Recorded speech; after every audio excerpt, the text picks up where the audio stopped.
अब भक्तों की टोली जा रही है। बाबा नंदलाल की एक छोटी बहन थी जिसका नाम था नंदो। उसकी बहन ने कहा कि भैया इस बार क्या मां दरबार नहीं जाओगे। अब बाबा नंदलाल ने कहा कि बहना मैं तुमसे जो बात कह रहा हूं किसी से कहियो मत, कि आने वाली अष्टमी को मां स्वयं हमारे घर आएगी। बाबा नंदलाल जात का कुम्हार जो कि मिट्टी के बर्तन बनाकर अपना गुजारा करता था। ये भक्तों को कोई ज्यादा पुरानी बात नहीं है। हमारे गुरुजी ने बताया कि सन 1860 यानी कि आज से 150 साल पुरानी कहानी है।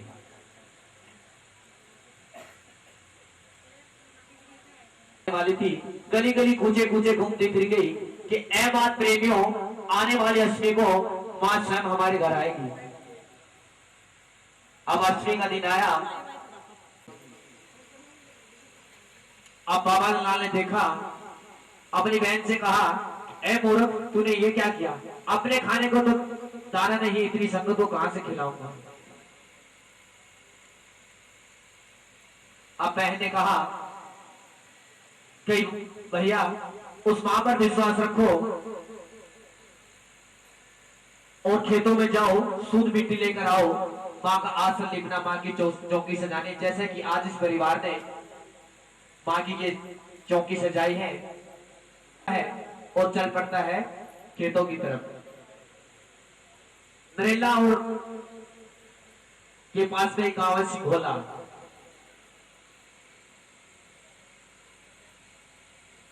नरेला और सिंघोला की सीट पर जाकर पहली कस्सी मारी तो निकली पान सुपारी, दूसरी कस्सी मारी, जब पहली कस्सी मारी तो निकली पान सुपारी, जब दूसरी कस्सी मारी तो निकली चंदन चौकी, जब तीसरी कस्सी मारी तो निकली गागर भारी, जब चौथी कस्सी मारी तो निकली केसर क्यारी, जब छठी कस्सी मारी तो निकली मां की मूरत प्यारी। कह दो जय माता की, बोली सच्चे दरबार की।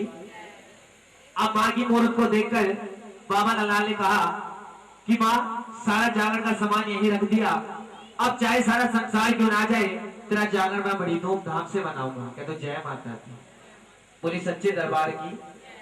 अब सारा सामान लेकर बाबा नंदलाल घर पहुंचा। भजन कीर्तन होते होते वक्त तो यही समय आ गया। अब हर तरह के इंसान होते हैं, कहने लगे कहां तेरी मां, कहां तेरी मां। बाबा नंदलाल ने सच्चे दिल से मां को याद किया। मां का 16 का आह्वान पड़ा। उधर मां अपने शेर पर सवार होकर चलने को तैयार हो जाती है तो मां का लाकर हुई हनुमान मां से विनती करता कि मां आधी आधी रात को आप कहां जा रहे हो, कि मैं दिए अनुसार अपने भगत के यहां जा रहे हैं, कि मां मुझे भी अपने साथ दे चल। आगे आगे दी लांगरवीर हनुमान झंडा लहराते हुए और पीछे पीछे मां शेर पर सवार होकर वहां जाकर एक छोटी सी लड़की का रूप धारण कर झूमती हुई दरबार में आ पहुंची। अब बाबा नंदलाल ने पहचान लिया कि ये स्वयं मां है। बाबा नंदलाल उसके पैरों में पड़ गया।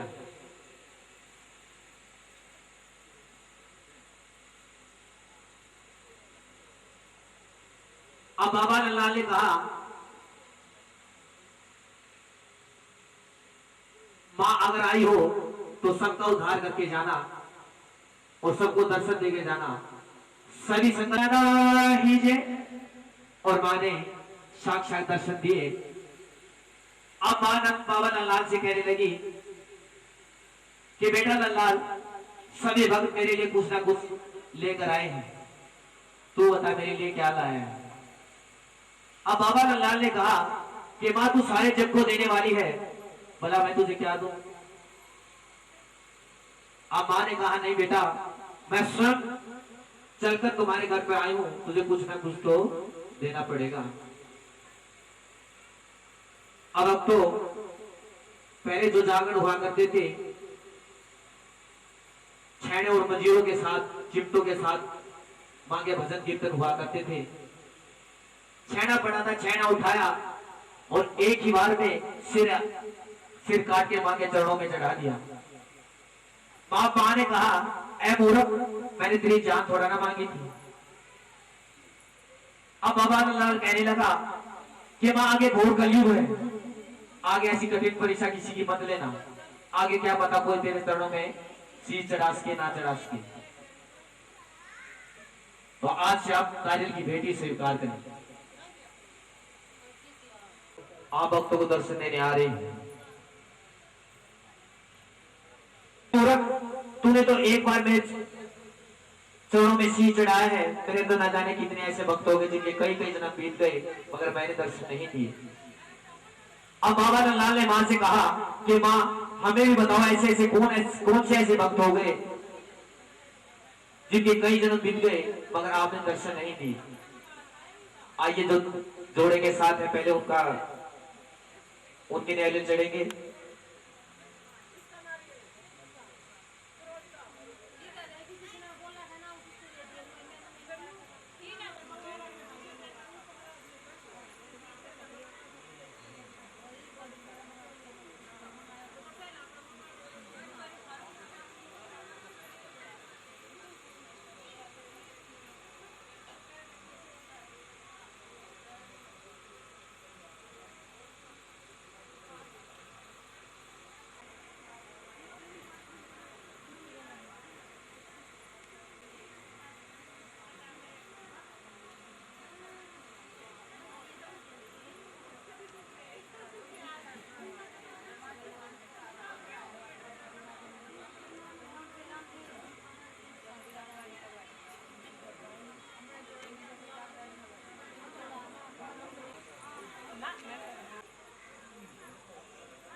नारियल के बाहर बाल होते हैं, अंदर जाओगे खोपड़ी टाइप मिलेगा, मुंह की आकृति की मिलेगी और अंदर जाओगे तो उसके अंदर जल मिलेगा। ये तो जय माता दी बोली सच्चे दरबार की।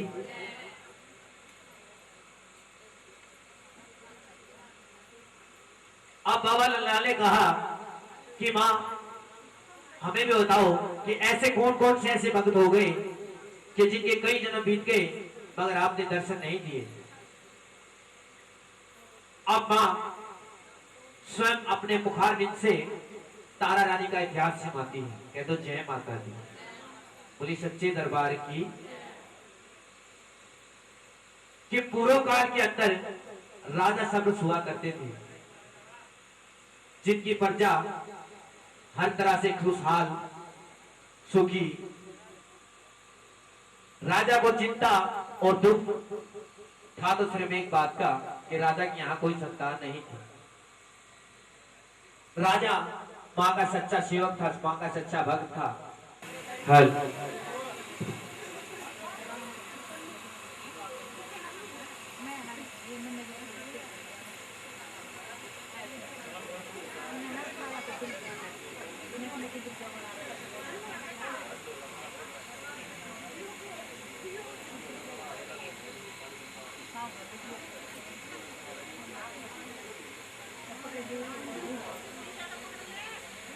आइए मां शेर पर सवार होकर पहाड़ों से जलकर साक्षात हमारे बीच आई है। आइए मैं सैनी परिवार से प्रार्थना करूंगा कि मां के चरण धोए और मां को तिलक किया जाएगा। आइए मां शेर पर सवार होकर आप भक्तों को दर्शन देने आए हैं। सर्वप्रथम सैनी परिवार मां के चरण धोएंगे और तिलक करेंगे और उसके बाद सभी ने बारी बारी आके मां जगतजननी से आशीर्वाद लेना है। हेलो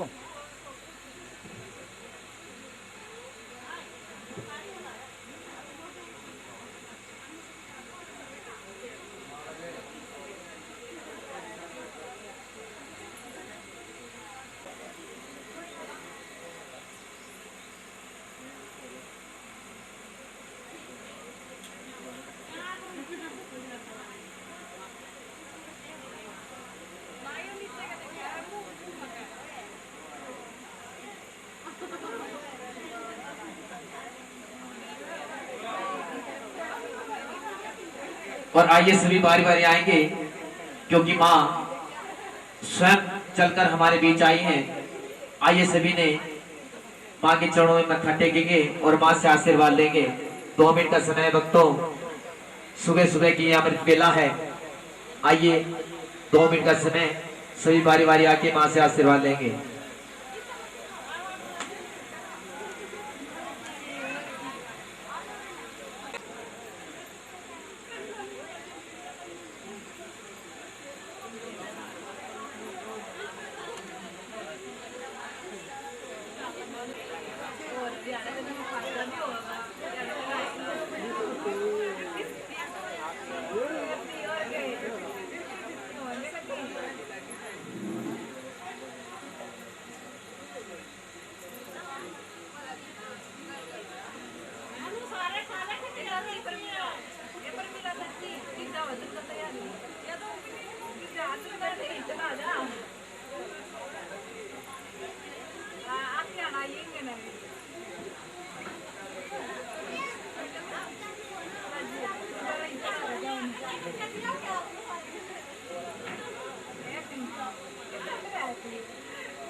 आइए माँ अपने भवनों पर वापस जा रही है। अच्छा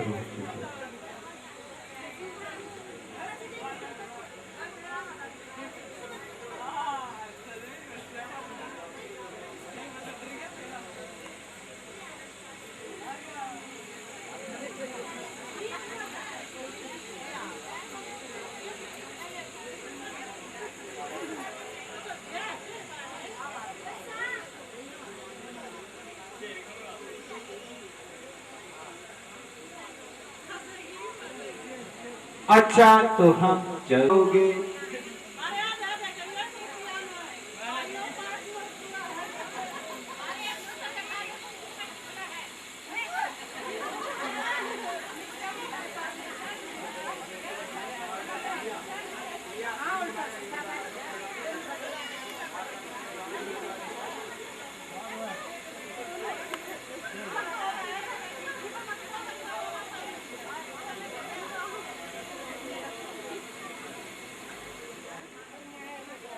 बोली सच्चे दरबार की हे माय में सच्चियां के महाराज, जो इस लड़की ने आपके यहाँ जन्म लिया है, इसका लालन पोषण,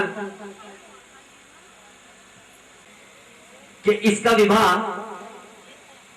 एक नीच जात में होगा और इसका लालन पोषण भी एक नीच जात में होगा। अब राजा ने कहा कि मैंने ऐसे कौन से ऐसे कर्म किए थे जो कि लाया, कि महाराज ये आपके कर्म नहीं, ये खुद इस लड़की के कर्म है। अब राजा को वो ज्योतिषियों के महाराज इंद्र के दरबार में 2 अप्सराएं हुआ करती थी, जिनका नाम था रेणुका और मेनका। जो कि धरती लोक पर एकादशी का व्रत करने के लिए धरती लोक पर आया करती थी। अब एकादशी का व्रत आया और दोनों बहनें धरती लोक पर व्रत करने के लिए आई। अब बड़ी बहन ने छोटी बहन से कहा कि जा बहन, बाजार जा और कुछ फल आहार लेकर आ जा, जिससे व्रत खोल ले। अब छोटी बहन बाजार चली गई। अब वहां देखा कि एक दुकानदार मांस के पकोड़े तल रहा है। अब उस लड़की ने कहा कि भैया इसमें अंग है। अब दुकानदार को तो अपना सामान बेचना था। दुकानदार ने कहा नहीं। लड़की ने थैली आगे की और दुकानदार ने उसकी थैली पर रख दिया, मुंह पर लगाया और थूक दिया कि हाँ ये तो मांस है।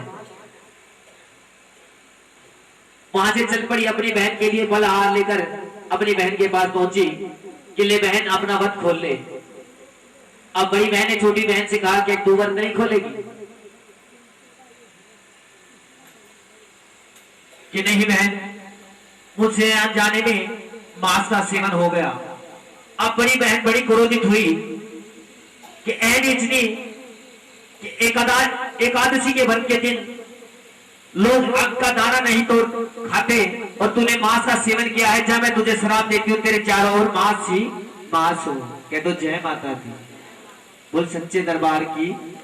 जब मैं तुझे शराब देती हूँ कि तू छिपकली की जोनी में बदल जा। अब छोटी बहन ने बड़ी बहन से कहा कि मैं छिपकली की योनी में तो बदल जाऊंगी, मगर मेरा उद्धार कब होगा? अब बड़ी बहन ने छोटी बहन से कहा कि जब तू लाखों करोड़ों इंसानों की जान बचाएगी तब तेरा उद्धार होगा। अब तो एक छिपकली इंसान की जान ले सकती है, बचा नहीं सकती। क्यों ना हम एक ऐसा यज्ञ कराएं जिसमें भारतवर्ष के सभी ऋषि मुनि और सभी देवी देवताओं को बुलाकर एक ऐसा विशाल यज्ञ कराएं। अब 33 करोड़ देवी देवताओं को निमंत्रण भेज दिया गया। भारतवर्ष के सभी ऋषि मुनियों को निमंत्रण दे दिया गया। अब एक अलग किस्म के ऋषि थे जिनका नाम था दुर्वासा ऋषि। का कहना कहकर चले गए और वही बात पांडवों से कहती कि महाराज ऋषि दुर्वासा ने ऐसे ऐसे किया।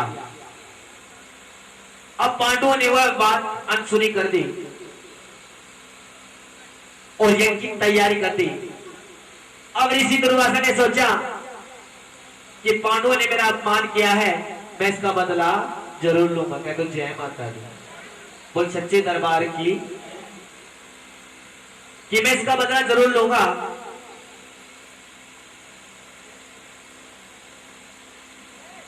अब यज्ञ हो रहा था और ऋषि दुर्वासा ने एक चील का रूप धारण किया और मरे हुए सांप का, जहरीले सांप का पिंजर उठाया, अपने पंजों में दबोचा और वहां मंडराने लगा जहां भंडारे के लिए भोजन बन रहा था। अब यज्ञशाला से आवाज आई कि जिन्होंने पूर्ण आहुति डालनी है वो यज्ञशाला में पहुंचे। अब जो हलवाई खीर को बना रहे थे वो वहां से यज्ञशाला में आहुति डालने के लिए चले गए। अब ऋषि दुर्वासा ने सोचा कि इससे अच्छा मौका मुझे नहीं मिलेगा। अब ऋषि दुर्वासा ने उस सांप का पिंजर खीर के कढ़ाई में छोड़ दिया। अब तो वहां कोई नहीं था। आप में से कथा किसने सुनी? अच्छा बताओ तो वहां कौन देख रहा था? वाह जी, वो सच्चे दरबार की। कहते जय माता दी। हे मैं मेरी सच्चियां जो तुम्हारी माता तेरी सदा ही जय। वहां कोई नहीं था, थी तो सिर्फ वहां एक छिपकली जो कि उस दृश्य को देख रही थी।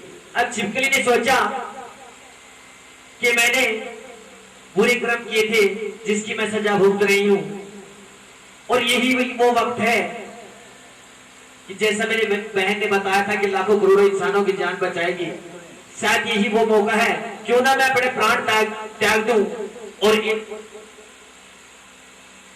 लाखों करोड़ इंसानों की जान बचा लूं। अब जैसे ही हलवाई खीर की कढ़ाई को उतारने के लिए आए, छिपकली ने कढ़ाई में कूदकर अपनी जान दे दी। थोड़ी देर छिपकली तड़पी और उसके बाद उसके पांव के रूह उड़ गए। कहते जय माता दी। अब भंडारे में आए ऋषि मुनि संत महात्माओं ने श्राप दे दिया कि ऐ नीचनी, तूने यह नीच काम किया है, जाकर नीचों के यहाँ वास हो। अब एक श्राप से छुटकारा नहीं मिला था, दूसरा श्राप फिर मिल गया कि तूने सारा भंडारा नष्ट कर दिया, कि तूने ये नीच काम किया है, तेरे नीचों के यहाँ वास हो। कहते जय माता दी। बोल सकते कि अगर इसे बाहर डालेंगे तो ना जाने पक्षी या जानवर खाकर कोई मर ना जाए, ऐसा करो कि खड्डा खोदो और खड्डे में इसके डालकर ऊपर से मिट्टी से ढक दो। अब खड्डा खोदा गया, जैसे ही कढ़ाई को उल्टाया गया तो ऋषि मुनि ने, पंडितों ने कहा कि जो श्राप दे दिया तो ब्रह्म वाक्य है, उसे तो हम वापस ले नहीं सकते, और हम इसे एक वरदान देते हैं कि इसका जन्म एक राजा के यहां होगा और इसके नाम को दुनिया युगों युगों तक याद रखेगी। कह दो जय माता दी। बोल सच्चे दरबार की। अब ऋषि मुनि पंडितों ने कहा कि महाराज यही वो लड़की है जिसने आपके यहां जन्म लिया है। अब कोई कह रहा है इसे मरवा दो, कोई कह रहा है कुछ कह रहा है, कोई कुछ कह रहा है। अब राजा ने कहा कि एक लड़की को मरवाना 100 गौ हत्या के बराबर है। एक लड़की को मरवाना 100 गौ हत्या के बराबर है, पर हमारा समाज इस बात को नहीं मानता, क्योंकि हमारे समाज में आजकल लोग नहीं समझते। आप किसी शहर में चले जाओ, किसी गांव में चले जाओ, एक एक गांव के लिए एक एक गांव में कम से कम 50 लड़के कुंवारे जो आउट डेट हो चुके हैं। सच्चाई है जी है, क्योंकि हमारे भारतवर्ष में 100% लड़के हैं और 70% लड़कियां नहीं होने के समय पहुंच गया, जहां की पंडित हर रोज सुबेरे स्नान करने के लिए नदी में आया करते थे। अब पंडित जी ने देखा कि दूर से कोई चमकती हुई चीज आ रही है। अब पंडित जी ने सोचा कि किसी व्यापारी की नाव पलट गई है। अब पंडित जी को तैरना नहीं आता, दिमाग लगाया कि सेवकराम अंदर का माल तेरा, बाहर का माल मेरा। कहते जय माता दी। बोल सच्चे दरबार की। अब जैसे ही सेवकराम ने पानी में छलांग लगाई, डोला खुद ब खुद बहता हुआ सेवकराम के पास आ गया। सेवकराम बक्से को निकालकर बाहर ले आया। अब पंडित जी ने कहा कि सेवकराम देख ले, तुझे कुछ नहीं चाहिए? कि नहीं महाराज मुझे कुछ नहीं चाहिए, मुझे आप ये लड़की दे दो। अब सेवकराम पंडित जी ने कहा कि ठीक है। अब सेवकराम झुमता हुआ घर पहुंचा। एक सुंदर वर देखकर रुक्मण का भी विवाह उसी नगर में कर दिया। फिर दोनों बहनें एक ही नगर में एक रात सुख भोग रही है और एक दासी बनकर सेवा कमा रही है। कहते जय माता की।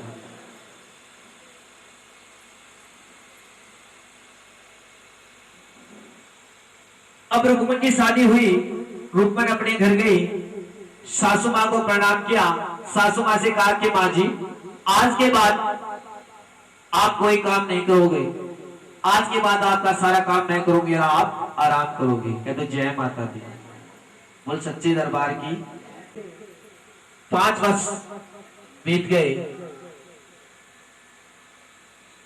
उधर तारा के यहाँ एक सुंदर लड़की ने जन्म लिया और रुक्मण की गोद अभी भी खाली है। एक दिन अचानक रुक्मण की सास बीमार हो गई और रुक्मण से कहा कि रुक्मण ऐसा करना, सवेरे 4 बजे उठकर महलों में जाना है, हम साफ सफाई का काम करते हैं और महलों की सफाई कर। आसमान की तरफ देखकर पैर का पता लगा लेते थे। अब बिजली चमकी, बिजली चमकी। रुक्मिणी ने सोचा कि सवेरे के 4 बज गए। सिर पर ईंटी, ईंटी के ऊपर टोकरी है, टोकरी के अंदर झाड़ू लेकर चल पड़ती है महलों की तरफ। महलों में जैसे ही प्रवेश किया तो भजन कीर्तन की आवाज आ रही है। जाके मंदिर की थैली पर बैठ गई। अब उसने सोचा हो गई, मां के भजनों में सब सुध बुध भूल गई। अब तारा रानी सवेरे प्रसाद बांटने के लिए आई कि ले उठ बहन प्रसाद ले। अब जो शाही दरबार है इसमें कोई छोटा बड़ा नहीं। कि महारानी, अब मुर्मू ने कहा कि महारानी आप क्या कर रही थी? कि मैं मां का जागरण कर रही थी। कि मां का जागरण, कि महारानी ये तेरी मां लाल भी देती है? कि हाँ मेरी मां लाल भी देती है, मेरी मां सब कुछ देती, जो मांगोगे वही दे देती है। कि उसके लिए क्या करना पड़ेगा? कि रुक्मण 1.25 टका ला और मां के चरणों में अरदास लगा। आइए पहले सैनी परिवार मां के चरणों में अरदास लगाएगा और उसके बाद जिसने भी जो भी मुराद मांगनी है बंद मुट्ठी में जोत के पीछे रख दे।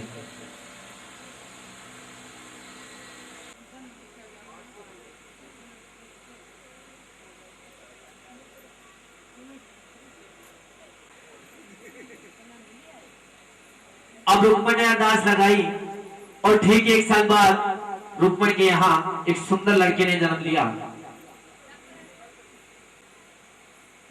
अब मां ने कहा, अपने लांगुर वीर हनुमान से कहा कि लांगुर वीर हनुमान, रुक्मण ने मेरा जागरण और दाने निकलाते हैं। अब डॉक्टरों ने वेदों के पास लेकर गई। अब डॉक्टरों ने वेदों ने कहा कि इसका इलाज तो तारा रानी कर सकती है, ऐसी तारा रानी के पास ले जाओ। अब जी को कहा, क्या तूने मां से कोई मनोरथ मांगी थी? ऐसा कर, एक लाल कपड़ा ले और एक नारियल, पीले चावल लेकर उसमें कुछ दक्षिणा रखकर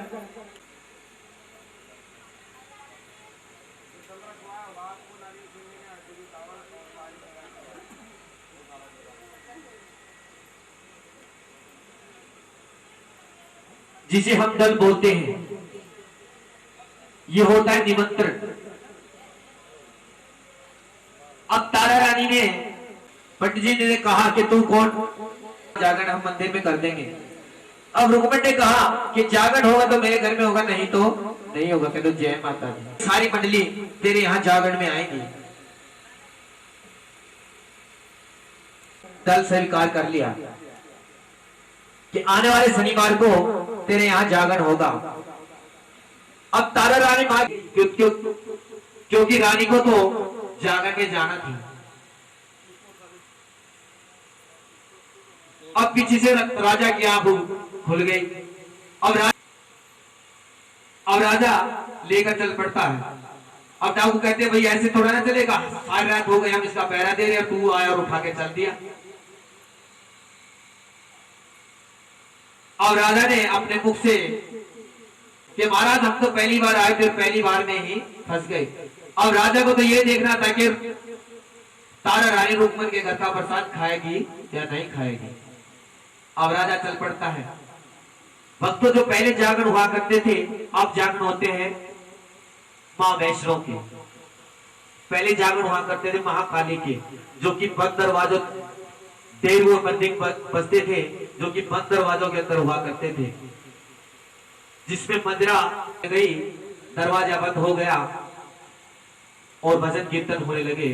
अब राजा पहुंच गया, शेरों में से देख रहा है।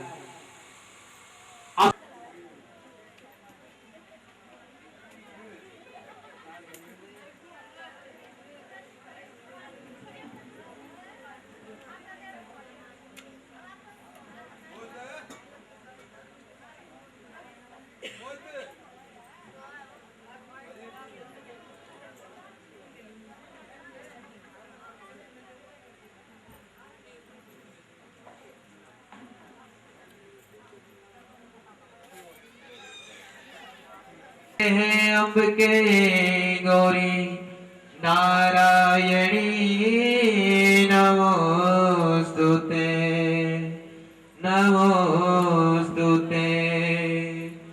अम्बे तू है जगदम्बे काली, जय दुर्गे खप्पर वाली, तेरे ही गुण गाए भारती हो मैया।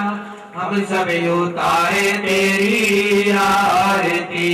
अम्बे तू है जगदम्बे काली, जय दुर्गे खप्पर वाली, तेरे ही गुण गाए भारती हो मैया।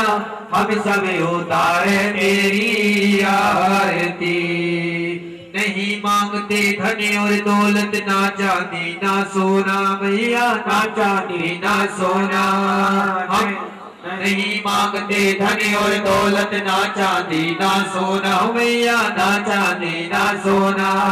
हम तो मांगे मां तेरे मन में, हम तो मांगे मां तेरे मन में, एक छोटा सा कोना, सब पे करुणा बरसाने वाली, लाज बचाने वाली भारती हो मैया। हम सब उतारे तेरी आरती। अम्बे तू है जगदम्बे काली, जय दुर्गे खप्पर वाली, तेरे गुण गाए भारती हो मैया। हम सब उतारे तेरी आरती। तेरे भक्त जनों पर मैया भीड़ पड़ी है भारी हो मैया, भीड़ पड़ी है भारी। दानवदल पर टूट पड़ो माँ, दानवदल पर टूट पड़ो। सिंह सवारी सो सो शेरों से तू बलशाली, अष्टभुजाओं वाली, दुष्टों को पल में संगारती हो मैया। हम सब उतारे तेरी आरती। आमा बेटे का है इस जग में बड़ा ही निर्मल नाता मैया, बड़ा ही निर्मल नाता। वो बेटे का है इस जग में बड़ा ही निर्मल नाता मैया, बड़ा ही निर्मल नाता। पूत कपूत सुने हैं वरना, पूत कपूत सुने परना, माता सुनी कुमाता, सब पे करुणा बरसाने वाली, अमृत बरसाने वाली, सतियों के सत्य को संवारती हो मैया। हम सब उतारे तेरी आरती। लाल लाल चोला है मैया, उस पर लगी किनारी मांग, लाल लाल चोला है मैया, उस पर लगी किनारी हो मैया, उस पर लगी किनारी। ब्रह्मा विष्णु शंकर पूजे, ब्रह्मा विष्णु शंकर पूजे, पूजे दुनिया सारी। अम्बे तू है जगदम्बे काली, जय दुर्गे खप्पर वाली, तेरे ही गुण गाए भारती हो मैया। हम सब उतारे तेरी आरती। आज जगमग जगमग ज्योत जगी है, एक बार तो आ जा माँ। जगमग ज्योत जगी है, एक बार तो आ जा माँ। काली तेरे ही गुण गाए भारती हो मैया। हम सब उतारे तेरी आरती, तेरी आरती। कह दो जय माता दी।